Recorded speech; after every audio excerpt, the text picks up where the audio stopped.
తెలంగాణలో ఇవాళ భారీ వర్షాలు కురిసే అవకాశం ఉందని హైదరాబాద్ వాతావరణ కేంద్రం హెచ్చరించింది. 5 జిల్లాలకు ఎల్లో అలర్ట్ జారీ చేసింది. ఆదిలాబాద్, ఆసిఫాబాద్, మంచిర్యాల, నిర్మల్, నిజామాబాద్ జిల్లాలో అక్కడక్కడ భారీ వర్షాలు కురిసే అవకాశం ఉంది అని తెలిపింది. అలాగే ఈ నెల 28 వరకు రాష్ట్రంలో అక్కడక్కడ తేలికపాటి నుంచి మోస్తరు వర్షాలు కురిసే అవకాశం ఉందని వెల్లడించింది. 24 జిల్లాలో లోటు వర్షపాతమే నమోదైనట్లు ప్రభుత్వ గణాంకాలు వెల్లడిస్తున్నాయి. రంగారెడ్డి జిల్లా నందిగాంలో అత్యధికంగా 5.9 సెంటీమీటర్ల వర్షపాతం నమోదైంది. హైదరాబాద్ లోని పలు ప్రాంతాల్లో కూడా వర్షాలు పడుతున్నాయి. అటు ఏపీలోని పలు జిల్లాల్లో వర్షాలు కురుస్తున్నాయి.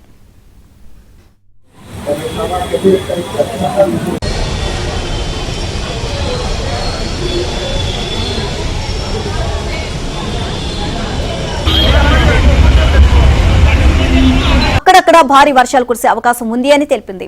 అలాగే ఈ నెల 28 వరకు రాష్ట్రంలో అక్కడక్కడ తేలికపాటి నుంచి మోస్తరు వర్షాలు కురిసే అవకాశం ఉందని వెల్లడించింది. 24 జిల్లాలో లోటు వర్షపాతమే నమోదైనట్లు ప్రభుత్వ గణాంకాలు వెల్లడిస్తున్నాయి. రంగారెడ్డి జిల్లా నందిగాంలో అత్యధికంగా 5.9 సెంటీమీటర్ల వర్షపాతం నమోదైంది. హైదరాబాద్ లోని పలు ప్రాంతాల్లో కూడా వర్షాలు పడుతున్నాయి. అటు ఏపీలోని పలు జిల్లాల్లో వర్షాలు కురుస్తున్నాయి.